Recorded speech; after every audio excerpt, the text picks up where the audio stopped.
ulama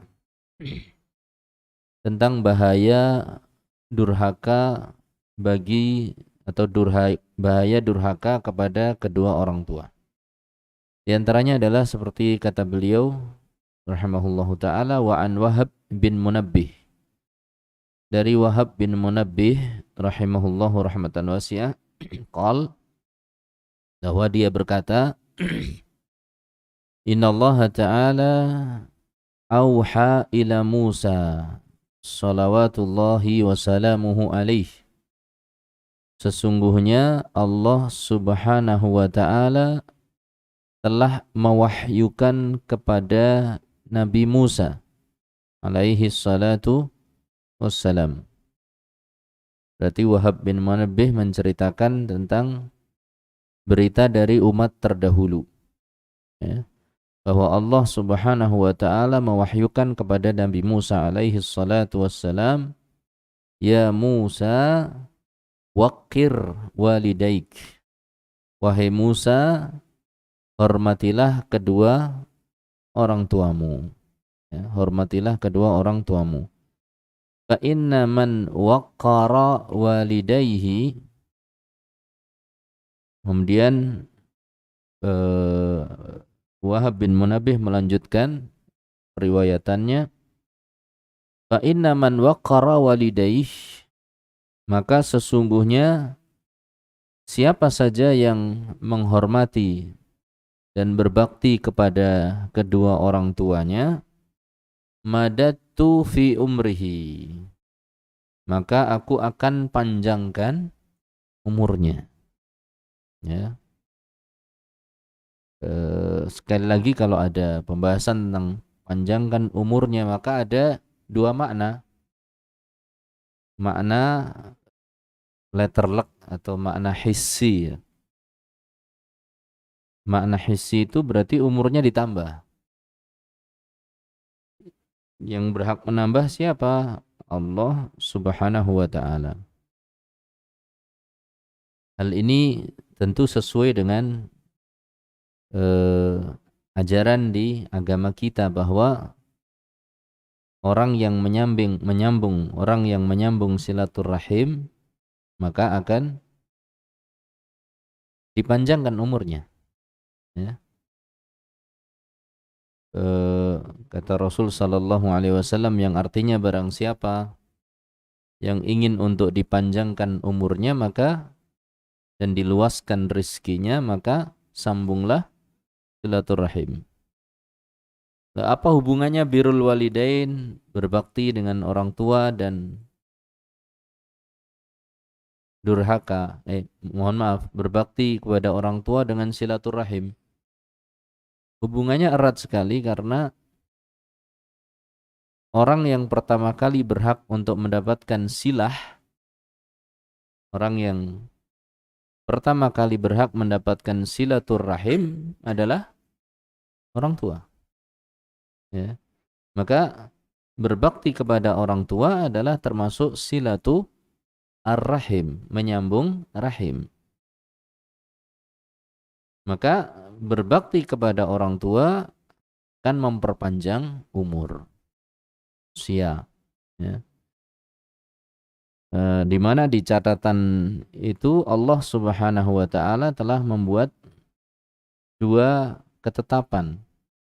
Apabila hambaku menyambung silaturahim, maka panjangkan usianya sekian dan sekian. Ini di catatan malaikat.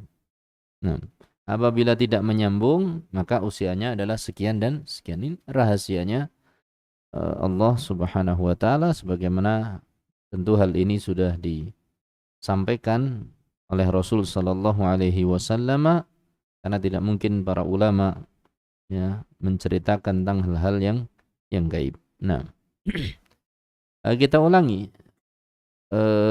Allah subhanahu wa ta'ala telah mewahyukan kepada Nabi Musa, ya Musa waqir walidaik, wahai Musa, berbaktilah kepada kedua orang tuamu, hormatilah kedua orang tuamu.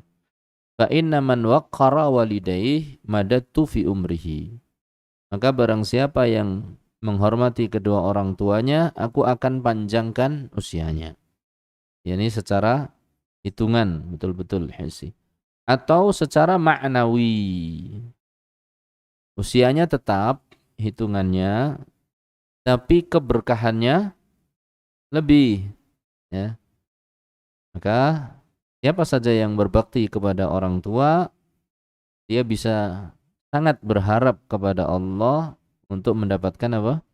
Panjang usia dan keberkahan usia. Ustaz, sudah habis masa saya berbakti. Kenapa? Orang tua saya sudah meninggal, Ustaz. Subhanallah, Maha suci Allah dan segala puji bagi Allah. Kesempatan berbakti tidak berhenti dengan berhentinya usia kedua orang tua. Begitu orang tua meninggal, kita masih bisa berbakti kepada kedua orang tua. Bahkan sambil duduk kita pun bisa berbakti. Ketika orang tua sudah meninggal, kita doakan mereka, Rabbighfirli wa liwalidayya warhamhuma kama rabbayani shaghira. Ini termasuk bentuk kebaktian yang luar biasa kepada orang tua. Kita doakan mereka supaya Allah mengampuni dosa-dosa mereka. Mereka sekarang sudah tidak bisa apa-apa di alam kubur, ya, menunggu qiyamu as-sa'ah. Salah satu harapan bagi mereka adalah doa dari kita. Nah, kita bisa berbakti padahal sambil apa? Sambil duduk. Kalau dulu mungkin ketika masa hidup justru malah terasa berat, harus transfer, harus gendong, harus nyuapin, harus membersihkan ini dan itu. Sekarang ringan, tapi banyak orang lalai. Jadi barang siapa yang ingin berbakti kepada orang tua setelah orang tua meninggal, perbanyak doa di setiap kesempatan. Dan dengan itu insya Allah Ta'ala apa yang dijanjikan oleh Allah Subhanahu wa Ta'ala melalui Nabi Musa alaihi assalatu wassalam pun akan terrealisasi.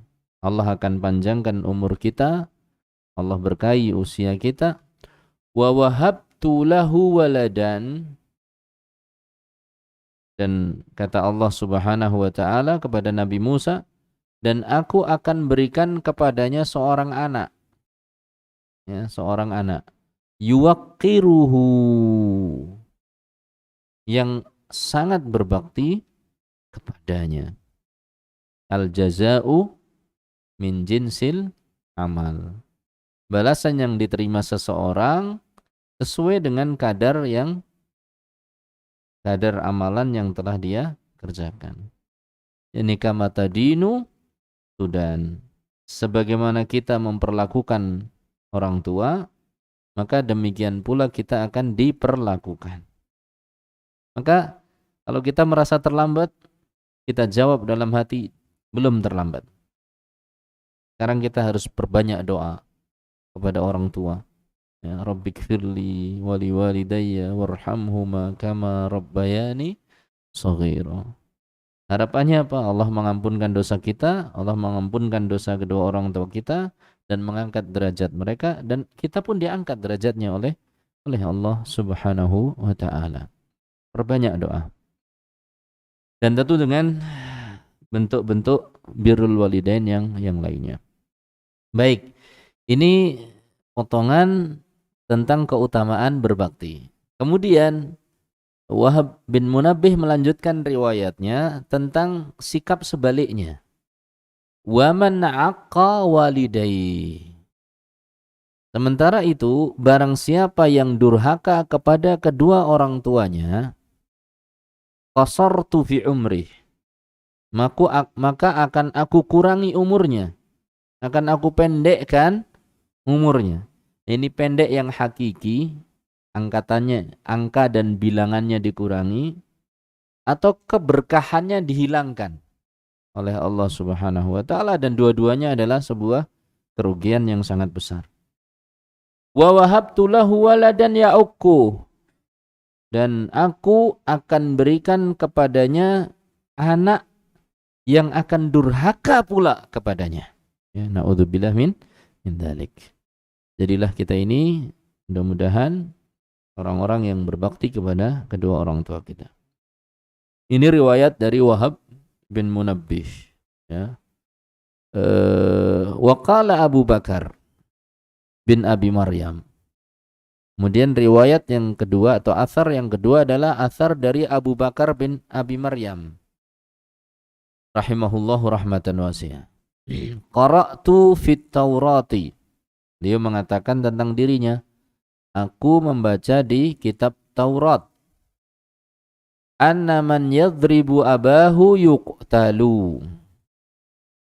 Bahwa orang yang memukul bapaknya yuqtal, dihukum bunuh. Berarti ini di mana? Di agama sebelum kita. Ini berarti menunjukkan bahwa kedurhakaan kepada kedua orang tua adalah sesuatu yang disepakati merupakan hal yang sangat buruk. Sampai dikatakan di sini dalam kitab Taurat dikatakan man yadrib abahu, yang memukul bapaknya yuqtal, maka dia dihukum bunuh. Ya, dosa besar. Ya, bahkan dapat apa? Hukuman bunuh. Allahul musta'an. Wa qala Wahab, berkata Wahab, sama Wahab bin Munabbih. Berarti athar yang ketiga pada kesempatan kita hari ini. Wa qala Wahbun qara'tu fi Taurah. Aku membaca di kitab Taurat. Kalau kita sih tidak usah baca ya, karena terjemah Quran saja kita kadang belum. Ini masih perlu kita baca. Adapun para ulama, mereka mungkin sudah menyelesaikan apa yang harus mereka pelajari, kemudian membuat perbandingan di kitab-kitab yang lain. Kita mengambil faedah dari itu, ya, mengambil faedah dari penukilan-penukilan ulama. Qala Wahbun, berkata Wahab rahimahullah, qara'tu fi Taurati, saya baca juga di Taurat, ala man sakka walidah ar-rajmu, bahwa orang yang sokka itu nih nabok pipi alias apa? Nempeleng. Di orang yang menempeleng orang tuanya, maka dia harus dirajam. Billahi min dzalik. Sekali lagi ini menunjukkan bahwa perbuatan-perbuatan itu merupakan dosa besar. Kalau mukul dihukum bunuh, kalau nempeleng dihukum rajam. Allahul musta'an. Kalau di tempat kita, yakni agama kita, tidak ada nas yang menyebutkan hal-hal semacam ini. Akan tetapi ini min rahmatillah ya, ancaman-ancamannya sangat besar. Di antara kasih sayang Allah Subhanahu wa taala adalah memberikan kesempatan kepada umat ini bahwa kesalahan-kesalahan mereka tidak langsung diazab, diberi kesempatan untuk bertaubat. Allah beri kesempatan bukan berarti melalaikan dan melupakan. Fa innahu yumhil wala yuhmil. Allah itu hanya memberi kesempatan, bukan kok kemudian melupakan atau lupa dari kesalahan yang kita lakukan. Baik. Kemudian selanjutnya wa an Amr bin Murrah al-Juhani. Qal, dari Amr bin Murrah al-Juhani rahimahullahu rahmatan wasi'ah, beliau berkata, ja'a rajulun ila Rasulillah sallallahu alaihi wasallam. Amr bin Murrah al-Juhani berkata bahwa ada seseorang datang kepada Rasulullah sallallahu alaihi wasallam. Faqal, berkata orang tersebut, ya Rasulullah, wahai utusan Allah, ara'aita idza sallaitus salawatil khamsa. Apa pendapatmu kalau aku sudah mengerjakan sholat 5 waktu? wa sumtu ramadhana, dan aku juga mengerjakan puasa Ramadan. Wa addaitu zakata, dan aku juga menunaikan zakat. Wa hajajtul baita, kemudian aku juga sudah menunaikan ibadah haji ke tanah suci. Jadi orang ini datang, dia tanya pada Rasul sallallahu alaihi wasallam, "Ya Rasulullah, kalau aku sudah salat 5 waktu, puasa Ramadan, membayar zakat, haji ke tanah suci, famadali, apa yang aku dapatkan? Ini kebaikan apa yang aku dapatkan? Pahala apa yang aku dapatkan?" Faqala Rasulullah sallallahu alaihi wasallam, maka Rasul sallallahu alaihi wasallam pun menjawab, "Man fa'ala dzalika," siapa saja yang mengerjakan hal itu, ini salat 5 waktu, puasa Ramadan, membayar zakat, haji ke tanah suci, kana ma'an nabiyyin, maka dia akan dikumpulkan bersama para nabi. Masya Allah. Wasiddiqin, dan para siddiq. Wasyuhada, dan juga para syuhada. Wassalihin, dan juga orang-orang yang saleh. Ini kedudukan yang luar biasa. Ya kelihatannya sepele ya, cuma sholat 5 waktu. Ini yang wajib-wajib. Sholat 5 waktu, puasa Ramadan, bayar zakat, sama haji. Yang wajib-wajib. Tapi pahalanya besar sekali. Barang siapa yang mengerjakan hal-hal itu, maka dia akan dikumpulkan bersama Nabi, Siddiqin, Syuhada, dan Sholihin. Illa, kata Rasul sallallahu alaihi wasallam, kecuali kalau orang itu an ya'uqa walidayh, kalau orang itu durhaka kepada orang tua, nanti pahalanya apa? Berkurang banyak, bahkan bisa terhapus. Karena kadang sebagian dosa itu bisa menghapus pahala kebaikan. Ya, sebagian dosa itu bisa menghapus pahala kebaikan. Berarti sebagaimana contohnya misalnya syirik, itu jelas. La in asyrakta la yahbatanna amaluka. Ayat ini adalah ditujukan pada khitabnya, panggilannya kepada Rasulullah sallallahu alaihi wasallam. La in asyrakta ya Muhammad, kalau engkau sampai melakukan kesyirikan wahai Muhammad sallallahu alaihi wasallam. Padahal mungkin enggak Nabi sallallahu alaihi wasallam syirik? Nabi Muhammad utusan Allah sallallahu alaihi wasallam mungkin enggak melakukan kesyirikan? Jawabannya jelas enggak mungkin. Tapi setingkat Nabi, ini Allah ingin menggambarkan kalau ada setingkat Nabi melakukan kesyirikan, dan Nabi tidak mungkin melakukan syirikan karena beliau adalah orang pilihan Allah, tidak mungkin.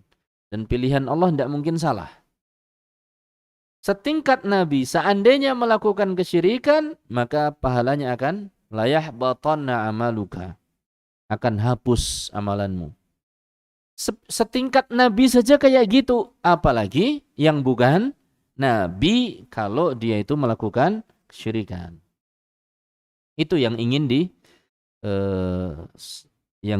diterangkan oleh Allah Subhanahu wa taala, bahwa syirik itu bisa menghapus amalan. Demikian juga di antara perkara, satu contoh yang menghapus amalan adalah meninggalkan salat asar. Meninggalkan salat asar. Dan betapa banyak kaum muslimin yang menyepelekan salat asar. Karena waktunya apa? Muepet. Pulang kerja, kadang jam 4, perjalanan, nanggunglah, udah hampir sampai rumah. Ternyata qadarullah ketemu dengan rombongan apa?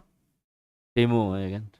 Kemudian Allah memperbaiki kondisi kaum muslimin, memperbaiki kondisi negara kita, memberikan hidayah, bimbingan kepada pemimpin-pemimpin negara kita untuk senantiasa berpegang kepada kebenaran. Allahumma amin. dan menjaga jiwa-jiwa kaum muslimin. Allahumma amin. Ya, banyak-banyak tinggal di rumah kalau di masa-masa ramai seperti ini. Jangan kok malah keluyuran. Ya, tinggal di rumah, urusi urusan pribadi kita. Ya, ini amaliyah pribadi, sholat kita, tilawah kita, zikir kita, ngurusi istri, ngurusi anak. Fa'alaika bi amril khasah. Kita urusi urusan pribadi kita.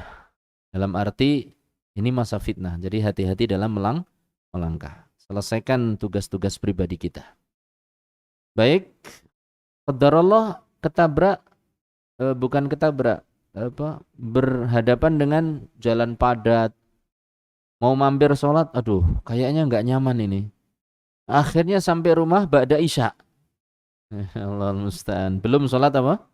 Belum sholat asar, belum sholat maghrib. Karena menunda-nunda. Nah, kadang naik kendaraan, sebagian kaum muslimin mungkin tidak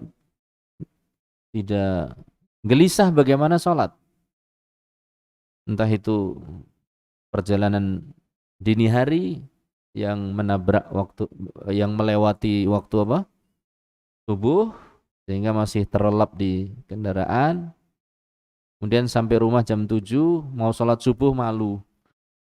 Opo awan-awan kok sholat opo gitu kan. Akhirnya karena malu kadang tidak sholat. Mudah-mudahan Allah mudahkan perjalanan kita. Terkadang melewati waktu-waktu sholat, mudah-mudahan Allah mudahkan. Dan mudah-mudahan Allah tetap memberikan hidayah kepada kita untuk mengingat waktu-waktu sholat tersebut. Allahumma amin. Orang yang meninggalkan sholat asar, dan sholat asar itu menurut pendapat yang rajih adalah yang disebut oleh Allah sebagai sholat wusta. Ya, sholat wusta. Yang juga disebut oleh Rasulullah sallallahu alaihi wasallam. Nah, orang yang meninggalkan sholat asar, amalannya hapus. Kata Rasul sallallahu alaihi wasallam, "Man taraka salatal asr wutira ahluhu wa maluhu." Atau dalam lafaz yang lain, "Man taraka salatal asr habita amaluhu." Atau kama qala sallallahu alaihi wasallam. Barang siapa yang meninggalkan salat asar, maka wutira ahluhu wa maluhu. Maka keluarga dan hartanya hancur. Ini hilang keberkahannya. Allahumma musta'an. Kemudian di lafaz yang lain Rasul sallallahu alaihi wasallam bersabda, "Man taraka salatal asr," barang siapa yang meninggalkan salat asar, habita amaluhu. Amalannya akan hapus. Amalan yang mana? Kata ulama, amalu dzalikal yaumi. Amalan di hari itu. Gara-gara meninggalkan salat asar. Ini salat asar sangat penting. Sehingga Rasul sallallahu alaihi wasallam dan para sahabat yang ketika itu sempat tertunda, terhalangi untuk melakukan salat asar di perang Khandaq, sehingga beliau menjamak. Ini betul-betul genting. Ibaratnya nggak bisa bergerak lah ya. Karena saat itu ada satu hari orang-orang musyrikin sepakat untuk menghujani kaum muslimin dengan apa? Panah terus menerus. Sementara paritnya berusaha dihancurkan, digugurkan, kemudian dari atas dilempari apa? Panah. Jadi mereka nggak bisa bergerak. Harus menyiapkan pertahanan. Karena kalau ditinggal nanti bahaya, bisa menembus pertahanan kaum muslimin di Khandaq. Sehingga terhalang untuk melakukan sholat asar, maghrib dan isya kalau tidak salah. Jadi sampai 3 sholat. dijamak di satu waktu. Sehingga Rasul sallallahu alaihi wasallam murka. Kata Rasul sallallahu alaihi wasallam, mana'una 'anis salatil wusta, salatil asr. Mereka orang-orang musyrikin telah menghalangi kita dari salat wusta, yaitu salat asar. Mala Allahu buyutahum wa kuburahum nara. Mudah-mudahan Allah Subhanahu wa taala memenuhi rumah dan kuburan mereka dengan api. Ini saking marahnya siapa? Rasul sallallahu alaihi wasallam sampai ketinggalan salat asar. Doanya luar biasa dahsyat. Wa ala kulli hal, sebagian amal itu bisa menghapuskan apa? Sebagian perbuatan bisa menghapuskan pahala amalan. Termasuk adalah mengungkit-ungkit pemberian, manan. Ya. Maka orang yang mengungkit-ungkit pemberian itu juga akan bisa menghapuskan pahala sedekah. Ya. Maka sayang, kita ini sudah terkadang memberikan sesuatu jumlahnya apa? Sedikit, udah gitu pahalanya hapus lagi. Yes. Kalau banyak hapus, soyo eman-eman meneh ya kan. Ini kita sudah sedikit, barangkali itu andalan kebaikan, ya. Setelah itu kita ungkit-ungkit lagi. Ya, maka ini akan dihapuskan pahalanya oleh Allah Subhanahu wa taala. Demikian juga ini nih. Uququl walidain, kedurhakaan kepada kedua orang tua itu bisa menghapuskan pahala yang tadinya dijanjikan oleh Allah Subhanahu wa taala. Ketika seorang birrul walidain, pahalanya itu punya kedudukan bersama dengan Nabi, dibangkitkan dengan Nabi, dengan para siddiqin, syuhada, salihin. Begitu durhaka kepada orang tua, enggak jadi. Ya, mudah-mudahan Allah Subhanahu wa taala mengampuni kita semuanya. Allahumma amin. Hadis ini sahih tentang pahala orang yang berbakti kepada orang tua, akan tapi terhalang oleh apa? Kedurhakaannya. Apabila dia durhaka kepada orang tua, maka tidak lagi pahala bagi orang yang sholat, puasa, zakat, haji, dapat kedudukan yang istimewa.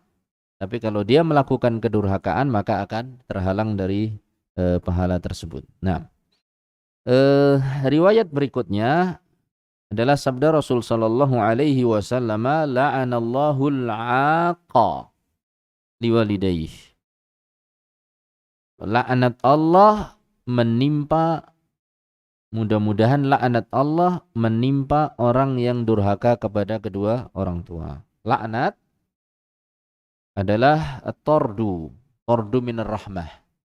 Ya, ini seseorang dijauhkan dari rahmat, dari kasih sayang Allah. Kalau sudah dijauhkan dari kasih sayang Allah, maka siapa yang bisa mengasihi?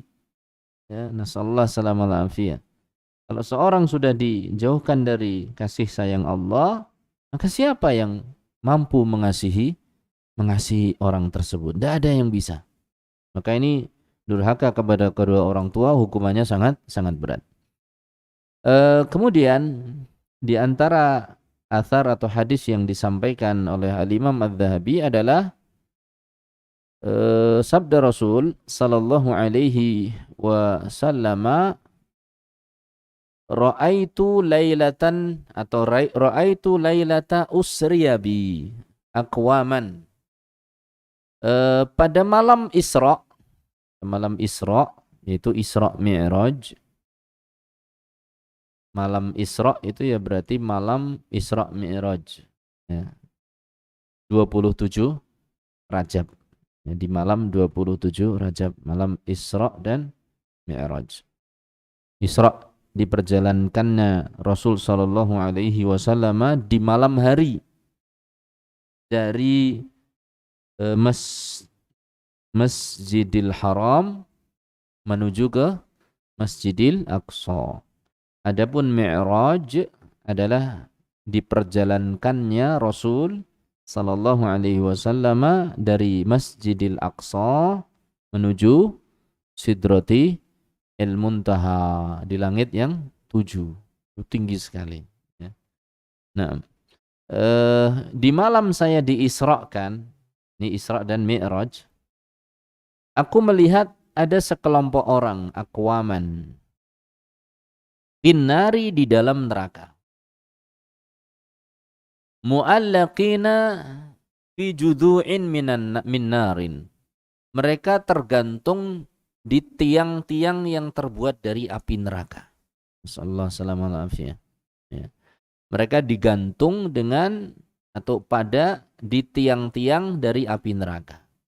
Faqultu ya Jibril, maka aku pun berkata, wahai Jibril, man haula? Siapa orang-orang tersebut yang digantung di tiang-tiang di dalam api neraka? Qal, berkata Jibril, alladzina yashtumuna aba'ahum wa ummahatahum. Mereka adalah orang-orang yang suka mencela dan mencarci, carci betul, mencaci, mencerca, mencela, mencerca, mencaci dan memaki orang tua mereka, bapak dan ibu mereka di dunia ketika masih hidup di dunia. Sekali lagi bahwa mencaci, mencerca, mencaci, mencela orang tua itu bisa terjadi tatkala orang tua masih hidup ataupun ketika orang tua sudah meninggal dunia. Jadi bukan berarti tidak ada lagi kemungkinan seorang itu durhaka kepada orang tua ketika orang tuanya sudah meninggal. Justru ketika sudah meninggal mereka tidak bisa sama sekali melakukan pembelaan. Justru saat itulah orang semakin mudah untuk durhaka. Bahkan terkadang durhakanya nggak sadar lagi. Nasallallahu salamah wal afiyah. Maka ketika orang tua sudah meninggal kita harus lebih berhati-hati ya. Baik, ini orang-orang balasan bagi orang-orang yang suka mencela, mencerca, mencaci dan memaki orang tua ketika orang-orang tersebut hidup di dunia ya, yaitu akan digantung di tiang-tiang yang terbuat dari api neraka. Apa cuma digantung? Tentu sangat panas. Karena ini adalah ada di dalam api neraka. Fanasallahu salamah al-afiyah. Wa ruya annahu man syatama, juga diriwayatkan bahwa annahu man syatama walidaih. Siapa saja yang suka mencela, mencerca, mencaci, memaki kedua orang tuanya, yanzilu alaihi fi qabrihi jamrun, maka di kuburnya dia akan mendapatkan siksaan berupa dilempari bara, jamrun minar, bara api, batu-batu menyala. Ya, batu-batu menyala. Biada di kulli qatarin, sesuai dengan jumlah air hujan. Yanzilu minas sama'i ilal ardi, yang turun dari langit ke bumi. Artinya apa? Deras. Ya, batu-batu berterbangan. Batu-batu merajam dia. Ya, dihujani dengan batu-batu yang menyala. Ini menunjukkan bahwa hal ini adalah dosa durhaka kepada orang tua, mencela, itu adalah apa? Perbuatan yang sangat besar dosanya. Wa yurwa annahu idza dufina akun atau aku walidai, dan diriwayatkan bahwasanya apabila seorang yang durhaka kepada kedua orang tuanya dikubur, asarahul qabr, maka kuburan itu akan meremas dan memeras. Jadi kayak apa namanya? Diperes. Iya. Diperes kayak meres anduk teles. Ya, apa? Ya, diperas kayak jeruk. Diperas. Peras itu artinya diambil apanya? Sarinya. Asarahu. Ya, naudzubillahi min dzalik. Hatta takhtalifa fihi adla'u. Sampai tulang-tulang iganya itu muntir, ikut muntir begini. Ya, kayak handuk itu. Orang dipuntir begini, maka iganya akan remuk redam. Ya Allah musta'an. Wa asyaddun nasi adzaban yaumal qiyamah thalathatun. Dan orang yang paling berat siksanya kelak di hari kiamat ada 3. Al-musyrik, orang pelaku kesyirikan. Wazani, orang yang melakukan apa? Perzinaan. Wal'aqu liwalidayhi, dan orang yang durhaka kepada kedua orang tuanya. Nas'alullah as-salamah wal afiyah. Mudah-mudahan Allah menjauhkan kita semua dari dosa kesyirikan, zina, dan juga durhaka kepada orang tua dan dosa-dosa besar yang lainnya. Wa qala Bishr, ma min rajulin, tidaklah seorang, ini kelebihan orang yang bersikap lembut pada orang tua. Ya, setelah tadi hukuman, ini kelebihan bagi orang yang bersikap lembut pada orang tua. Ma min rajulin yaqrubu min ummihi haitsu yasma' kalamaha. Tidaklah ada seorang yang mendekatkan diri kepada ibunya karena dia ingin mendengar apa yang diucapkan oleh ibunya. Ibunya suaranya sudah apa? Sudah lemah. Bakso